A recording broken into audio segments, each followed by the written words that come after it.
Welcome to Mixtapes. I'm your host, Eric Stanley. Right next to me, as always, is my co-host, Mr. Mark Moots. Moots, what's going on this afternoon? We're recording a lot of podcasts today, aren't we? Dude, we have been busy. That's why the shirts don't change, folks. Exactly. Today we are talking to not only a phenomenal musician, but a dude who came from right here in Reno, who amazing drummer, plays in an incredible band called Rivers of Nihil. We're going to talk to Jared Klein today. Very excited to talk to a Reno guy, and let's bring him on the show. Get into it. Cool, ladies and gentlemen, Jared Klein. How are you, man? I'm good, man. How about you? Doing really good. Stoked you're here. Yeah, stoked to be here. That's awesome. Glad we can make it work. Dude, Finally. Seriously. Yeah, thanks for making it work. It's not like you're busy or anything. Yeah. Nothing going on. No, nothing at all. On tour in Europe, 3 days ago? And Yeah. That's good. Okay, so we will get to that. But first question we ask is, do you remember the moment that made you realize that music was important to you, or what got you into music?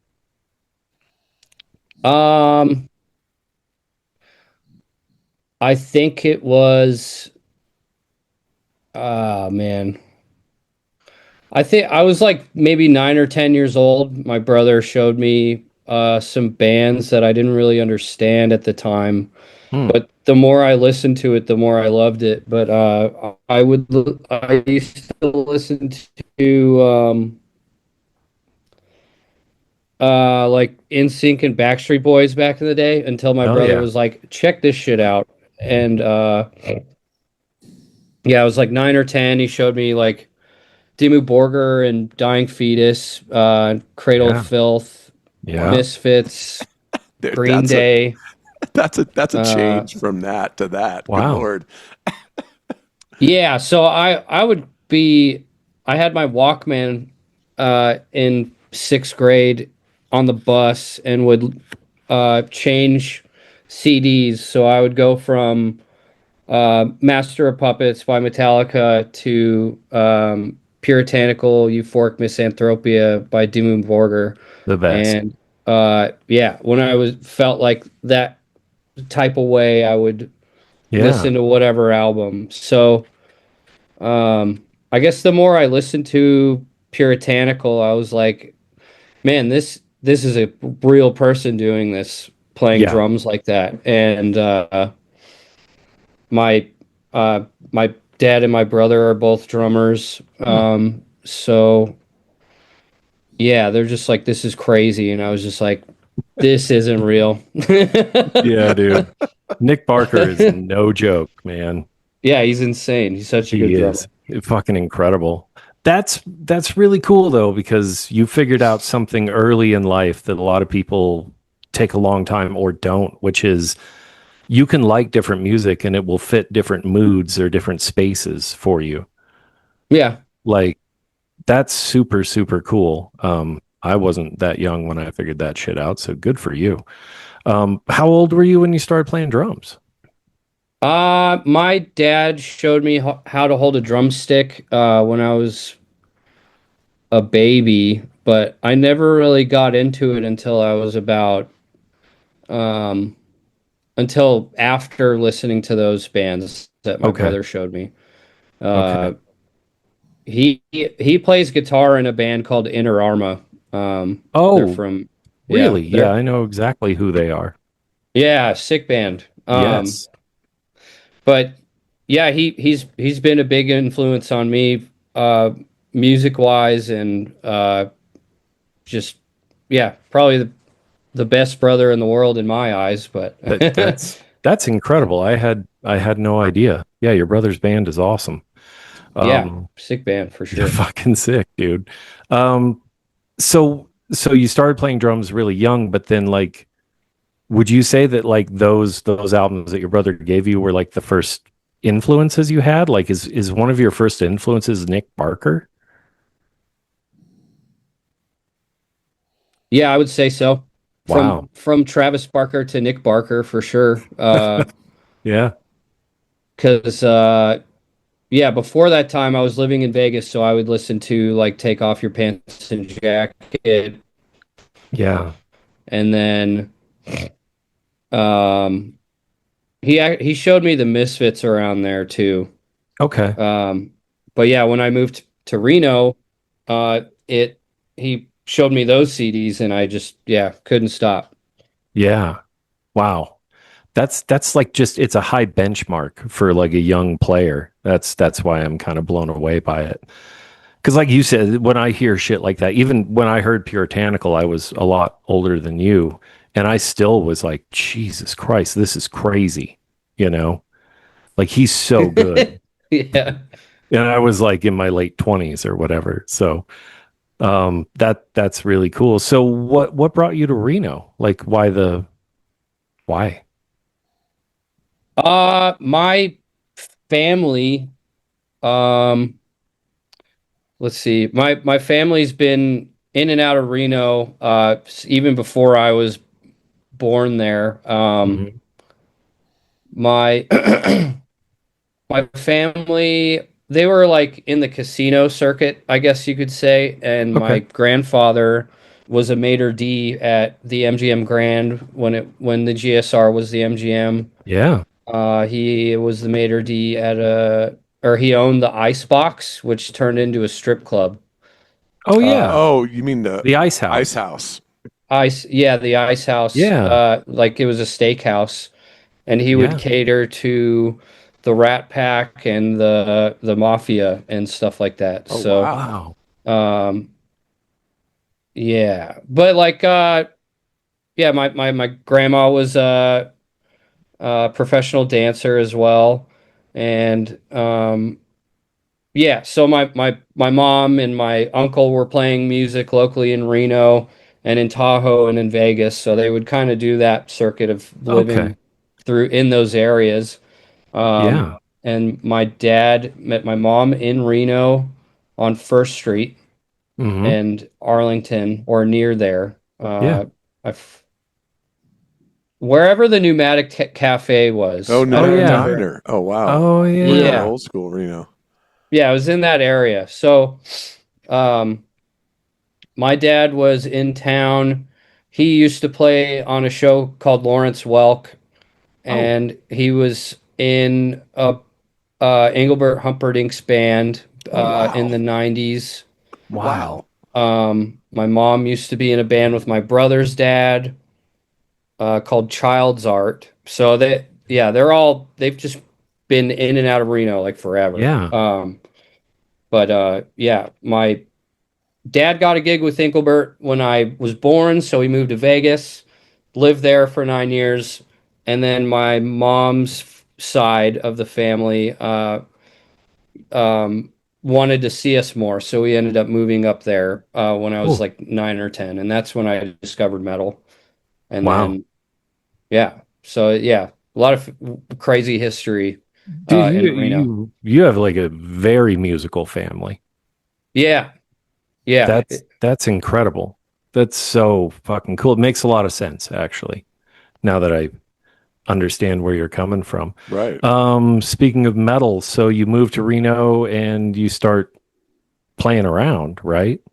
Like, yeah. I started playing around. I would play on my friend's drum set, and like there were a lot of us that would play drums or play guitar, and we would jam and hang out. mhm, I still talk to a few of those people here and there. Others, Reno got them. So sure, that'll happen. if you want to call it that, uh, I get what you're saying. yeah. But yeah, man, I was very fortunate to have a lot of friends that would want to just practice and play drums or play guitar or play in a band together. Hmm. And there were times where I would, like growing up, you want to party, so I got into that. But I am like again fortunate to have the friends that were like, "What are you doing? Let's practice instead." So Cool. I it wasn't until after high school that I met uh, the Enslave the Creation guys, Hmm. Okay. and we would just hit it hard, just practicing like 5 hours a day, 5, 6 times a week, and that really pushed me and mentally, physically, and my drumming to be be better and do better. Yeah. Um, so very thankful for them for sure. Yeah. So that's like Chops boot camp, basically. Yeah, dude. Yeah. Yeah, that's Yeah, we- 100% correct. Eric's always wanted to be as techie as he could. So, and he always found good players as well. So, I Yeah. mean, Yeah, it was fun. I still talk to them here and there. They're Sure. they're doing good. yeah. Um, yeah, Yeah. it's Stony boot camp for sure. Yeah. Yeah, man. Yeah, man. Well, that's very interesting. So, okay, so you're gigging around, you have Enslave. How does this Rivers thing happen? Let's see. I joined a band called Flub in Sacramento. Sadly, we broke up Yeah. a couple years ago. But I we I don't know. I just kept playing shows with them, kept playing shows with Enslave, and then we'd play shows together. And I moved to Sacramento for a couple of years, and then moved back to Reno. But Okay.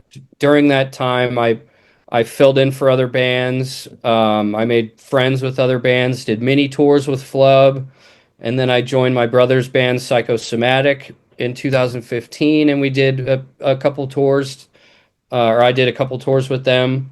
hmm The bass player of that band now is in Violence, Oh, cool. and they're touring a lot. Yeah. They're doing a world tour soon, from what I saw. Um, yeah, I did a lot of fill-in work, session work for other bands in the Bay Area as well.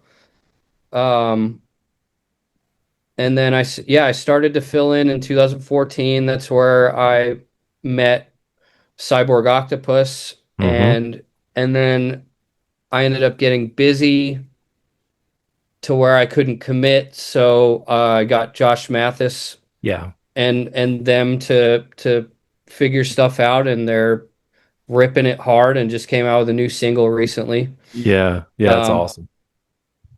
let's And see. what a great guy, Josh. Yeah, he's amazing. Shout out Josh. Love him. Yeah, he's the best. Um, yeah, so I did that tour with Psychosomatic, met a bunch of people on the East Coast, met people in California, hmm um, and eventually those people, told Rivers that they know my brother and I, who are serious about touring and our instrument, um, and my brother was like, "Well, we got an offer, both of us did, but if you don't want to do it, I'll do it." And uh, he was just like, "I know you've showed me this band, and we've listened to them for such a long time. I think you should try out." So Hmm. I did, and uh, thankfully, like through word of mouth and friendship, networking, all that, I was able to join Rivers for the first tour of 2017. In I think it was March or late February. We opened up for Darkest Hour, Nice. um, and Ringworm Ooh, and Rotten Sound was on that tour as well, holy shit. and Tombs. Um, Wow. yeah, God damn. That's a yeah, great bill. yeah. It was a fun tour. It was a cool tour. Just starting out, like we were just a young, like they were. I want to say, I don't know, 7 years old at the time, maybe 5. Okay. And I don't know. We from there we grew together to where we are now, and I like we've been through a lot together, a lot of Sure. crazy shit, which has pushed us into a positive direction, which Mm, we're all thankful for. yeah. Um, but yeah. So I think I'm right, but I'm not. So the where the Owls record is your first one with Rivers, is that right? Yeah, it's my first one. Yeah. I finished up the album cycle for Monarchy with them, Right. just the tour cycle, but I learned a good chunk of that album, and Okay. yeah, it's pretty challenging. Hmm. I know I'm different, a different style compared to their previous drummers, but I I do what I can to do what they did, Yeah. and also do my own shit. Yeah. Like honor the past, but do Yeah. your thing. That makes sense. Because just full transparency, like I'd seen the name, but I hadn't heard him until the video for Home was the first thing I ever saw Oh, or heard. yeah. And our mutual friend Jess was like, "Oh, that's Jared. He's my buddy." And I was like, "This is fucked up good." Like, I was like, That's what. this is like bullshit I good. kind of felt the same way when I heard it too. Yeah, I was like, "What the Is going actual on? fuck Yeah, is that's what I was happening?" thinking. That's what I said the other day when my wife made brisket. I was just like, Yeah, this is fucked up. it's a high compliment. It really is. Yeah, When it's it's great. like this is bullshit. But okay, so and I did go backwards, and there's nothing against the older material, but I could feel that there was a shift in direction, Yeah. and I liked where it was going. So I think the Owls record's amazing. There's enough talk about how oh my God, there's a saxophone, and like that's cool. It's great. Thanks, man. No, it's a great record, and the songwriting is really smart, especially for like techie, extreme, death metal stuff. There are songs, which I think is rare, Yeah. and I appreciate it. And there's melodic parts that even over extreme vocal and stuff, the guitars are really melodic, and Rivers is doing a different thing. So it caught my attention immediately. Uh, how was it joining a band that like existed, and like how did you fit into their writing style, or how did all that go? At first, like I felt like I was just a fill in because I mean I was filling in, but we I didn't feel it. Just felt like I was already in the band, which was nice. Mm, cool. Everybody was really awesome. I mean, they still are, and that's why I'm here now. But Yeah. like I don't know, our personalities were comfortable around each other, and we just couldn't shut up or just like stop laughing, and that's like the best sign It's for a perfect. band. Yeah. Yeah, but yeah, did a couple tours, and then they asked me to join and record the next album. They like I already liked what they were showing me about the new album, and we all have uh like prog dads that Yeah. love music. So um yeah, like I don't know, we all at that moment when they asked me, I was just like I didn't even hesitate. I'm just like, yeah, I'm in. That's Um awesome. and then we listened to more of the new album that they were writing, and it just like I don't, I don't know, I can't describe the feeling, but it's like Hmm.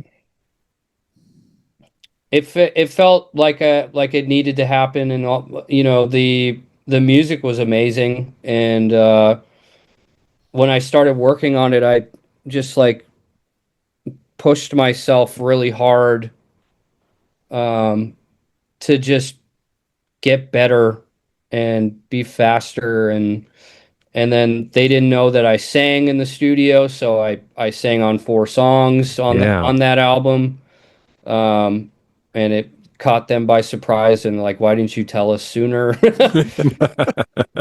But that has made it so you know, I sang almost. Excuse me, sorry. I sang on almost every song on the work, and then Hmm. I sing on every song on the self-titled. Hmm. I think besides one song, but like it because of that, it has pushed me to be able to do this and just having that new challenge of adding singing and screaming to drumming at the same time, it's like, yeah, it's a whole different thing now. I Yeah. couldn't even imagine that. I mean, just being technical enough on the drums is one thing, but being technical on the drums and trying to sing at the same time is like Yes. how you make that work? I mean, I'm so curious because I know playing guitar for me, there's parts I can play and sing no problem, and there's other parts where I'm like, dude, I just can't do that. So what was your mindset on being able to do that? At first, it was really hard because I didn't know what to do or where to go. So I ended up like trying to play the parts really slow and singing with it, and that didn't work very well because usually with when you play an instrument, you should be able to play slow, and Hmm. then you can play it faster, and vice versa. But with the singing thing, I ended up just like air drumming my parts or like Okay. playing on the steering wheel while I was driving and singing to see if I could do it. And then one day it just clicked. Mm. And like, I don't know, I'm using every part of my brain in order to do that, I Yeah. feel. Um, There's and like a weird, I call it church and state because you're like yeah. separating church and state. Um, and it is strange because they have to work together, but they have to be. You can't Separated. think about what this side's doing Right. because this side's doing something else. Is that Yeah, that makes sense. yeah? But like also like when I'm practicing, I'll think if I turn the oven off while I'm playing and I'm like do You're that Yeah, every guy. limb and my mouth is doing, Yeah. like yeah, yeah, playing at 250 and screaming and yell like, "Oh, did I lock the door? totally. Did I Yeah, do no this?" big deal, That's right? Just hysterical. so it's still normal in that aspect too, but Right. So have you just always sang as well? yeah, I sang when I was a kid. Okay. I would sing all kinds of stuff, and I loved dancing, and like karate and shit. But like Hmm. eventually, I like lost interest in that once I got into metal because I was just like this. I can't be looking all metal doing dancing and singing and stuff like that. Karate. And But there's your variety show when you're 50. Yeah, man. But yeah, I was just like, I can't be a Ninja Turtle playing this stuff. But Right. that totally incorrect because I could be a Ninja Turtle if I fucking want to. Goddamn right. But yeah, Which Ninja Turtle would you be? I don't know. I'm an airhead, so Michelangelo Okay. for sure. There you go. Okay. I like Yeah. that. I like that. That's awesome. So they didn't know you could sing, and you go in, you start playing all this crazy shit, and you're like, oh, by the way, la, and they're like, wow. Yeah. And then you make like this record that is fucking incredible. Um, your band is busy. Like you all work. Like Yeah. there's a lot of road work, and I think that's important because I have seen you steadily rising. Yeah. Like For sure. Yeah. that's it's important that bands do that. Um, okay, so let's shift to the work because like Well, let me ask this real quick. yeah, go ahead. So we're teaching drums in Reno while you were playing in Rivers. When did you make the move to get out of Reno, right? Because you don't live in Reno anymore, correct? Yeah, I live in Canada now. I met a lady and she lives up here. So I met her before COVID when we were doing a Where Else Know My Name headliner. And we just kept in touch and as friends and like through time over COVID, we ended up finding out that we both liked each other. So Hmm. even though the world wasn't open, we would continue to build our relationship through FaceTime. And yeah, we just decided to make the move And so I moved up to Kelowna, which is like literally 15-hour straight shot north of Reno. Oh wow. So, um, yeah, I do miss my family and my friends and Sure. the area and but this is definitely it's so far has been it has made my life better significantly mentally and stuff but yeah, again, I miss my family and friends, but Yeah, got to do what you got to do. So then, absolutely. do you have dual citizenship then, or did you have to lose your American citizenship, or do you have a visa, or how did that work? I have a permanent residency that'll last for another 4 years. And I still have my American citizenship because yeah, I don't see the point in getting rid of it. Yeah, Totally. Um, but yeah, that I'm proud of where I come from. Sure, the nobody's happy with their government ever. So sure. yeah. Anyway, we don't have to Yes. get Yeah, political, I was but just curious in terms of like traveling and like things like that and touring and stuff like that. That's what I was oh curious. yeah, yeah. Getting through the border has been pretty easy. Like they do typical checks.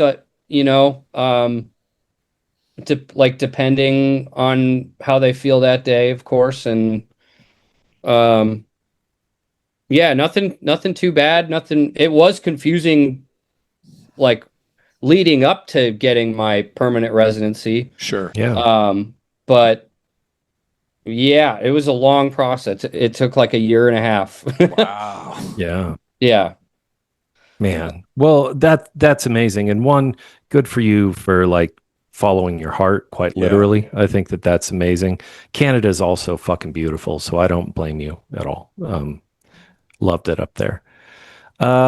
Okay, so oh, I was talking about the owls, and then I and probably then trailed off. no, No. dude, that's all. We're just a That's bunch what we're of here for, man. yeah. Is It's just just have a rabbit trails, conversation. dude. Yeah, we will never really interview somebody, man. Like you do enough interviews, For us, it's just having a conversation between three musicians and Yeah, just kind of like, touching on things that maybe you don't get asked in a lot of interviews. You know what I mean? And especially since Yeah. we got the Reno connection, I always like seeing somebody from Reno get into that next step, that next level. hmm That always makes me happy, dude. And yeah, I'm stoked that you are at that level. And I mean, you just finished up a tour opening up for Queensryche, right? Yeah, that was pretty crazy. And they're all really good dudes. And yeah, it's just like I touched up on earlier, the fact that we just sit there and joke around and make each other laugh all day, it resonated with all of them, and they mentioned like we do the same thing, and it's awesome. it's cool to see a younger band that can get along and continue to just talk shit to each other and have fun. Yeah, Um, yeah, because like not sometimes you're not lucky with that, you know. totally. Yeah, So yeah, yeah. That's the truth. Um, what do you? So you guys, like I said earlier, the band has evolved. Um, yeah, and like obviously with the latest record, the self-titled, there's a shift because the vocalist is now gone and you're just a four piece, but you have three singers hmm, sharing the load. But also like stylistically, I think the music is really interesting. You guys have a lot of stuff I want to talk about. Like there's odd meter and things like that, but there's always like a groove, and that's challenging to say the yeah. least. And I think that makes you guys unique. But you do sing a lot, don't you? Yeah, Um, you'll hear me sing like the higher register. that's where I was going with it because you get up there.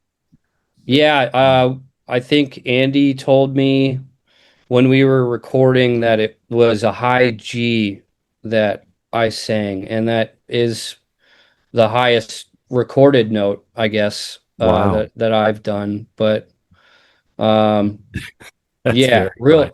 real stupid. Yeah, that's silly. And you're just back there playing crazy shit. That's amazing. I really, really appreciate the way that you and the band balance like the technical side with the songwriting and the rhythm, but also melody and also extremity. And how did the song start? Is it like does somebody have the riff and then they send it out in stems, or is it? There's no more jamming in a room, right?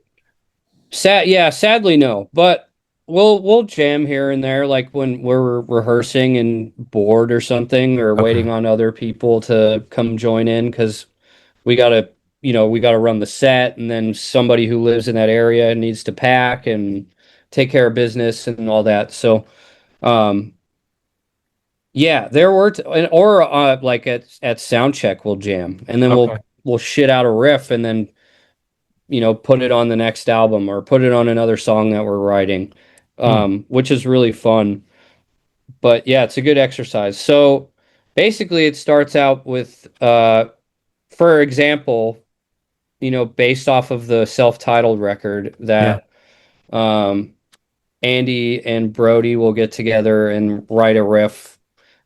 Biggs gets in there, the bass player. Mhm. He'll get in there when he can, and they'll talk riffs and uh, but I guess for suborbital blues, let's say Mhm. the Brody and Andy got together, wrote some riffs, and then um, eventually they figured out a structure, the three of them, um, and then Brody writes a drum machine that he feels goes pretty well for the song, and then we all listen to it over and over again on our own.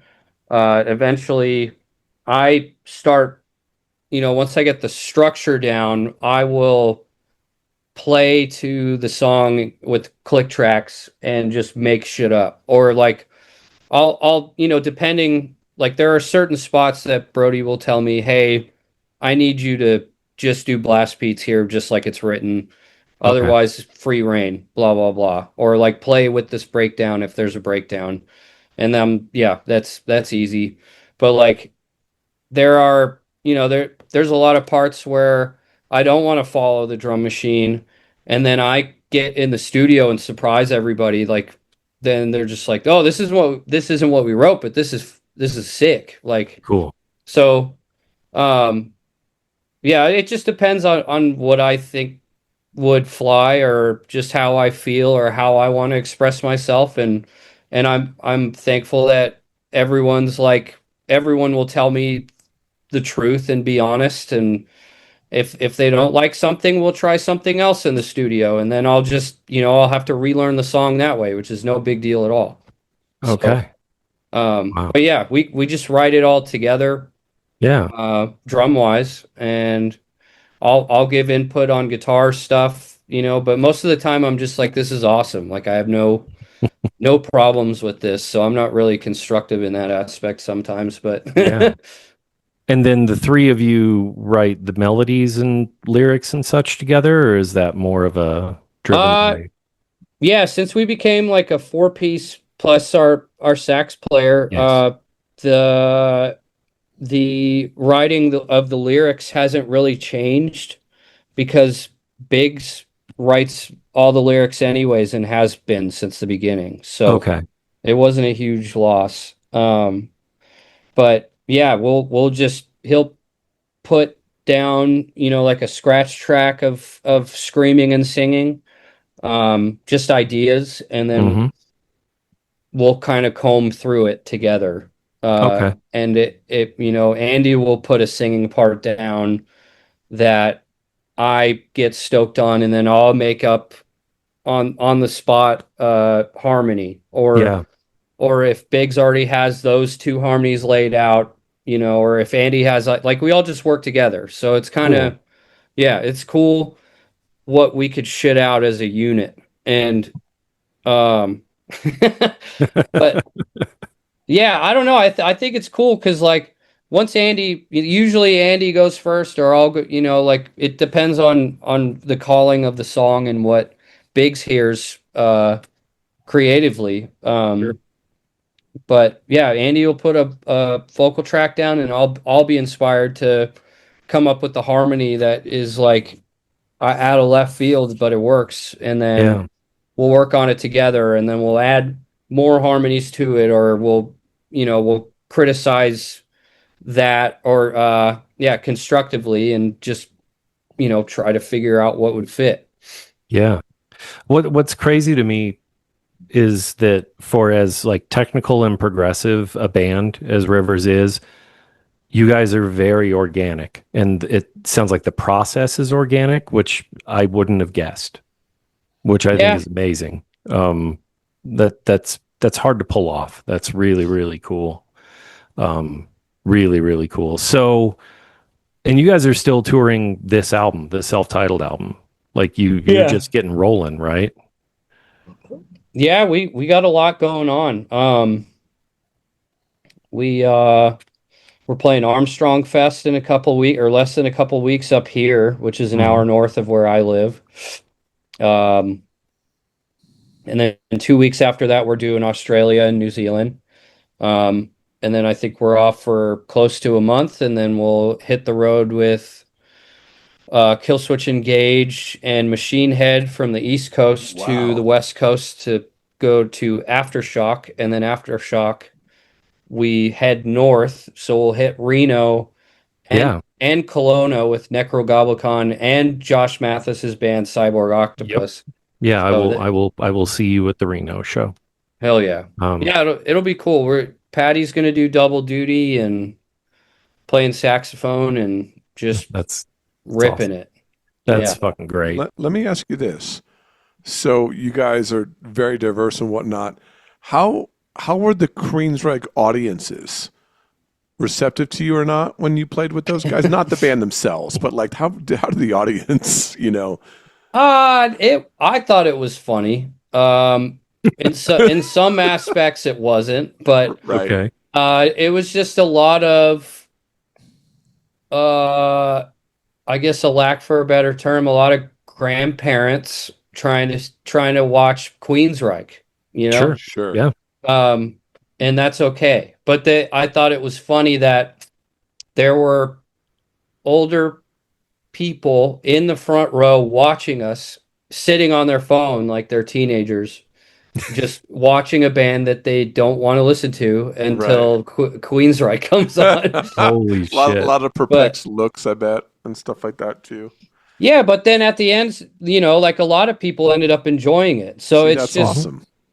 yeah, I just like, you know, th- some people's looks uh may discourage you, but in the end they might enjoy you anyway. So Yeah. like that same person that I'm talking about ended up enjoying our music and bought a shirt. So Right. It's like you gotta go through the set no matter what, and then you just hope for the best as the set's continuing, right? You're hoping that you're starting to win over some of the crowd, or yeah. you're not getting hit with anything too bad like bottles or stuff like that, and just hopefully by the end of the night they're like, man, that band was cool. Who was that? Or like you said, the big winner is them going to the merch table and buying something, because we know nowadays, man, when you're on the road, merch is one of the most important things. You know what I mean? Like it's Oh important yeah. that you sell the merch. That's what keeps you Yeah. afloat for sure. So man, it Yep. sounds like you guys got a lot of good stuff going on, man. Killswitch and Machine Head, that's going to be fucking awesome. Yeah, it would be cool. We did a couple shows with Killswitch Engage a couple years ago for Christmas, and yeah, they're really good dudes. And we're excited to have the opportunity to tour with them again and hit some festivals we never played in the States. So That's Very awesome, cool. man. Just yeah, everything just roses for you guys, man. Yeah. You still doing drum lessons or no? yeah, I'm still doing drum lessons. I'm trying. What I'm trying to do now is to uh like 10 week, uh 10 to 12 week personalized drum courses. Smart. Hmm. Yeah, so based on whatever you want to learn, I'll try to, I'll try to make a course for you, and we'll go along with it, and I'll teach you whatever goal you'd like to get to, I'll do my best to teach that. Awesome. Yeah, I was going to say it's got to be hard to like teach, like let's say I teach guitar and like when the pandemic hit, I had to learn how to teach online and that was kind of crazy.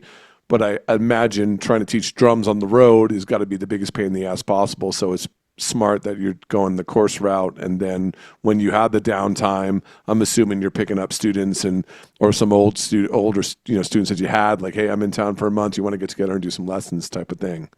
Am I correct? Like Yeah. that type of vibe? Yeah. Yeah, I'll still teach on the road, and to utilize our time better. I personally like to teach when I'm home. So Sure. if I do go on tour, and I have these 10 to 12 week courses, I'll still teach here and there. But if we feel collectively that the the drum lesson, we didn't utilize the time or whatever, we could, stretch it so we don't lose a week that's part of the program, because I would rather them walk away with something something that they learned instead of like being cheaped out or something. Yeah, Mm. totally, totally. It's kind of an interesting balancing beam, right? You know what I mean? Like being in a touring working band and then Yeah. also trying to do that. That's yeah. I commend you for how you're thinking about it too. That's actually really smart. You know what I mean? Yeah. No, Yeah. that's cool, and we can put notes and links or whatever into the show to try to get you students if you want. So Sure. Yeah. we'll If you get want. we'll Yeah. get to that point. I have a bunch of like just random kind of just questions. Yeah, dude. What's the most challenging song for you in the set right now? On the current set, Hmm. I would say there is the shit. I guess like Death is Real has gotten easier through the years. Okay. But it's a 250 BPM song. So Yeah. and like I just started screaming on it like Oh, live. So shit. adding to that, but it's gotten easier now. But Okay. yeah, man, just 250 is fast. So that's a challenge. And then there's a solo section in House of Light where Brody and Andy switch off, and I'm playing uh, double kicks at 270, I think. And yeah, that part is hard doing heel toe. Yeah. Um, yeah, everything's a little challenging. I added like a little drum solo at the end of Where Owls Know My Name, and um, but yeah, I don't know what set we're gonna do in the future Okay. for other tours, but that's the current challenge. Okay. Sure, sure. And it's not enough that it's on, just 250 or 270 BPM, but you're at, just that. It's Um, fast. that's fucking fast, dude. Yeah, Good for you. Okay. Blast beats or grooves? both. No. Yeah. No. Good for you. Um, That's the right answer. because you could put some groove in blast beats, you Can. could if you figure it out. But Yep. like, I would rather groove for sure. Yeah. Yeah. Um, but yeah, like the great Buddy Rich said, if you can't blast beat at 250s, you should quit. That's true. Yeah, I remember him saying that. It's on his tombstone, I think. Was the Hey, let me throw a couple at you All right. for all of our Reno listeners. Favorite Reno drummer? I have a lot because I grew up admiring a lot of drummers in the scene. Yeah. And um holy shit. Yeah, Josh Mathis, Mike Orris, Mhm. uh Julian, Hmm. um my God. Why am I blanking out? There's a lot of good ones, isn't there? I feel like Reno, it's got a lot of good drummers. I, I, Yeah, I throw Jason there's so many Thomas in talented. there. Jason Thomas, Cliff Porter, Oh yeah, yeah. you know, Yep, Brian Boyston. yep. I mean, there's a lot of monsters.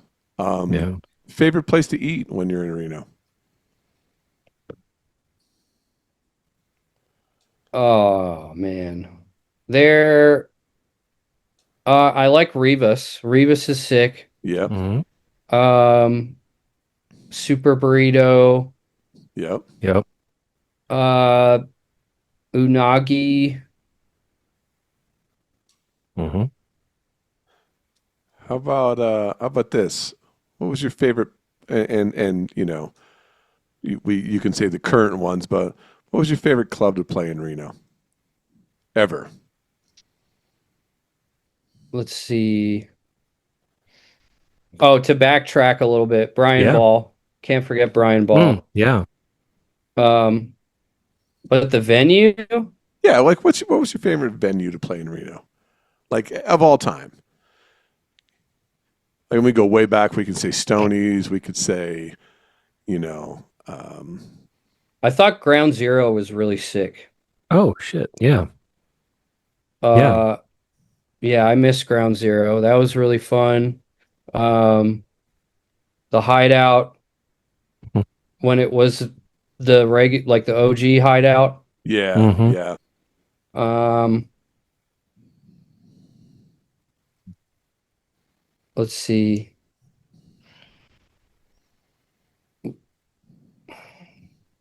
I mean, we played at Ryan's Saloon a lot too. Yeah. Yeah, Ryan's was fun, man. When they opened up the one room and yeah, was that like the Otis days?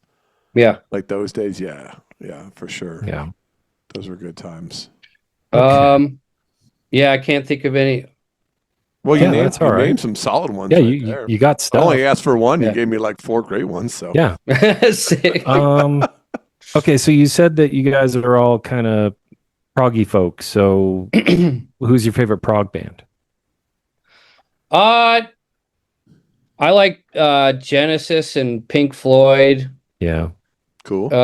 I think Pink Floyd's probably my favorite, and it's probably a cop out, but No? like I don't know. It's like one of the only bands nowadays that puts me. It's I guess it's sentimental because it's all of my friends that passed away. We would just listen to Pink Floyd all the time, so it's very Mhm. sentimental. Do you have a Yeah. favorite And Floyd record? um, well, I have a favorite couple, I guess. Sure. I like Animals. That's my Hmm. man right there. That's my man Yeah. right there. Metal's Nice. really good. Yep. Hmm. Um, Dark Side of the Moon and Shine On You Crazy Diamond. I Yeah. love that you went animals first, man. Animals. God, years ago, I ended up in this project with Tom Gordon. I know you know who that is. Yeah. And us and a couple of musicians, we did animals from front to back at Studio on Fourth. Oh, that's cool. I learned Yeah, that's another venue. all the Gilmore parts, man, and that was challenging and fun and just oh man, it's the slept on. It's like the punk rock Pink Floyd record. It's slept on a lot, but man, there's a lot of good shit on that Yeah. record. Yeah, I love that album. And his solos are amazing too. Oh, dude, it was Amazing. so much Yeah. fun to like learn those leads, like the Yeah. dynamics, the phrasing. Like it was awesome, man. Yeah. Who is the most underrated drummer? Underrated? Mathis. Okay. Of He all time, everywhere? everywhere? Josh will be so excited that you just I think well, I He'll be love the so guy. proud of him. I do too. Look He's look how held- cute he is on the screen right now. Yeah. Oh yeah, you got to do the picture of him in a dress. That's exactly what I'm gonna do. Sick. My man. Yep. Um, yeah, man. I don't know. He's a great drummer, and He is. I want him to play and kick ass. You know. Yeah. He deserves it. He deserves it. Yeah. What new bands are you digging right now? Right now, my wife and I have just been listening to jazz fusion because it's fucking fun. That's great. That's any particular ones like Weather Report or newer stuff or Yeah, Weather Report's sick. Like Cassiopeia. Okay. I've been listening to like Button Masher or whatever. That's like new age Cool. jazz fusion that mm, doesn't make sense at the same time. Okay. Uh, let's see. Whoops. Uh, I think they're from Sweden or the Netherlands, but they're called Snort Near. Okay. This album in particular, it's insane. Starting here. Okay. Wow. Yeah, look at that title. Not even gonna say it. yeah, rolls right off the tongue. Yep. Yeah. Just like mom used to make. Yeah. No idea what that is. That's awesome. Cool. Okay. Well, dude, again, it's very, very cool of you to spend some time with us on Absolutely. our little show. And um it was important to me, one, because I met you once at MRC and you were a good dude and everybody vouches for you, but also Everybody. the band is great. And I think that you Thanks, man. guys deserve everything that's happening and more that's coming to you. I think you guys deserve it. It's killer stuff. It's Thank killer. you. Um, so is there anything you want to plug before we let you out of here, sir? Uh yeah, I guess if we're gonna be playing near you, pay attention to those dates and hopefully, I'll see we'll see you soon. Yeah. And if you are trying to learn drums or uh want to tighten things up or I don't Get up know, to 270. Yeah. yeah, or just shoot the shit. I've got drum courses. Cool. Hit me up. Awesome. Awesome. Yeah. Very, very cool. Eric? I mean, I just want to say thanks. It was nice to meet you, and obviously, I know Nice you to meet you from too. the Reno scene, and I hear nothing but good things about you, dude. So I was very excited to see you get into Rivers and where it's taking you, man. I always root for Reno people when they get out of Reno and go other places, man. So keep up the good work, dude, and just keep doing what you're doing. Thanks, man. Yeah. Yeah. Reno represent, dude. That's Yeah, right. for real. That's What a great guy. Yeah, I dude. always love to see the Reno dudes, doing it. And Yeah. man, he's probably one of the more successful ones right now out of the town I, for music. Like, I mean, dude, just playing with Queensryche, getting to do a run with Killswitch and Machine Head, playing yeah. Aftershock. I mean, it's all roses, Well, dude. the band he joined they've got a hell of a trajectory ahead of them. Like they are on a Oh yeah, they're you doing can this. easily tell.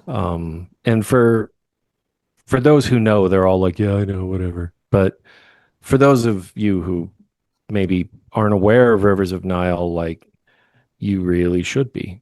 Yeah, Um, this band, I was telling Eric before we went on air that for me, they don't sound like this band, but I think Rivers of Nile have the potential to be the next Mastodon. which would be absolutely enormous, dude. Like God, that'd be absolutely they're bananas for them. because Mastodon when they started were big, ugly, technical, proggy, Right. sludgy, gross, and they have evolved and refined into this huge, huge band. Huge I band. guarantee you, Rivers of Nile is on their way to that. The melodic stuff is so clever, and the brutal stuff is brutal. And Jared is a fucking beast on drums. Yeah. I always heard his name in the Yeah. scene. I know we've played together because Dirt Communion was doing those auto shows at Oh yeah, Ryan's. yeah. So I know we have played together for sure. Well, if you played with Enslave when there was a live drummer, yeah, probably. Yeah, I'm pretty sure I did, dude, to be honest with Yeah. you. I mean, it was so long ago and Sure. we're doing a lot of those shows together, us and Otis and Nightfall and you guys. And, Yeah. Yeah. so I'm sure we did. But you know what? Like, nobody's got a bad thing to say about him. And you obviously know why. I mean, Yep. just a great No. dude, straight up guy.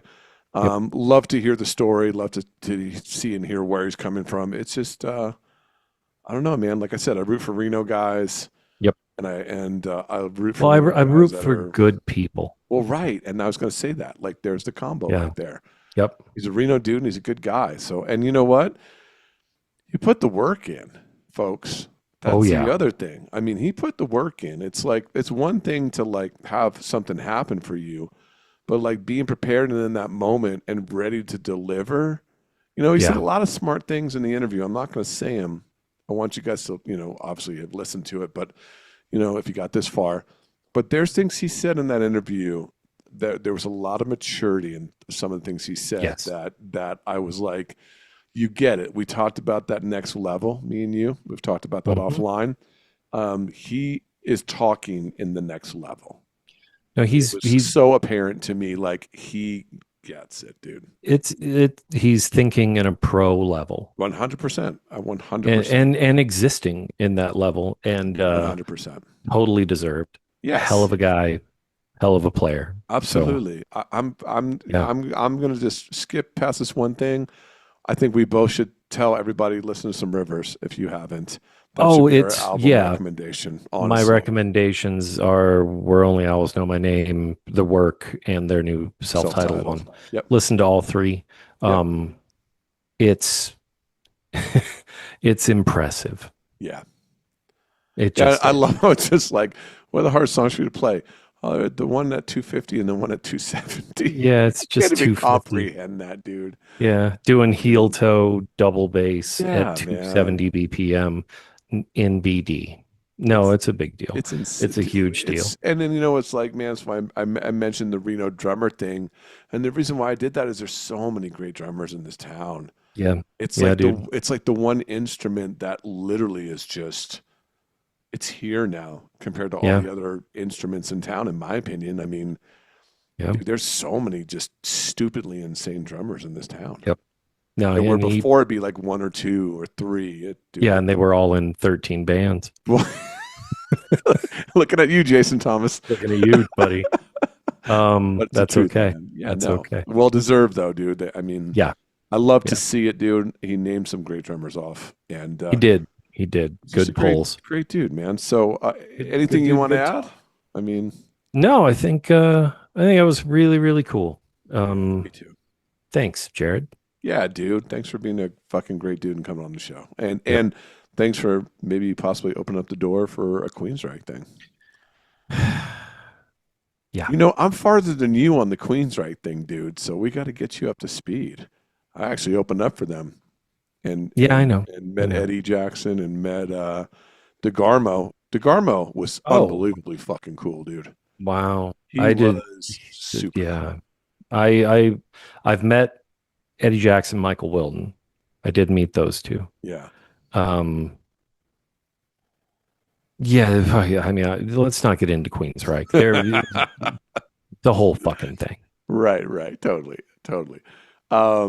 Anyway, ladies and gentlemen, we're gonna get out of here. We had a lot of fun today. Thanks again, Jared. We Yeah. super appreciate you, dude. Go see Rivers if you get a chance, if they're around you, like we talked about in the interview. Like I Mhm. say at the end of every episode, be good to yourselves, be good to others, especially in times like these. Pick up the phone, email, text, call, do whatever. Get a hold of some of your buddies and see how they're doing. Check in on them and say you found a brand new podcast called Mixtapes. We'll and real quick before we go, we just got nominated. We didn't even know this for best podcast in the Reno News and Review. That's right. If you want to, you want to click that button on there and vote for us, man. Awesome. I'll try to link it in the show notes. Oh, yeah, we should put it in the notes. Yeah, I Okay. think so. But that was amazing too. Yes. Whoever got us Yeah. the second round, God bless you, because we didn't promote Yeah, shit thank for you. that.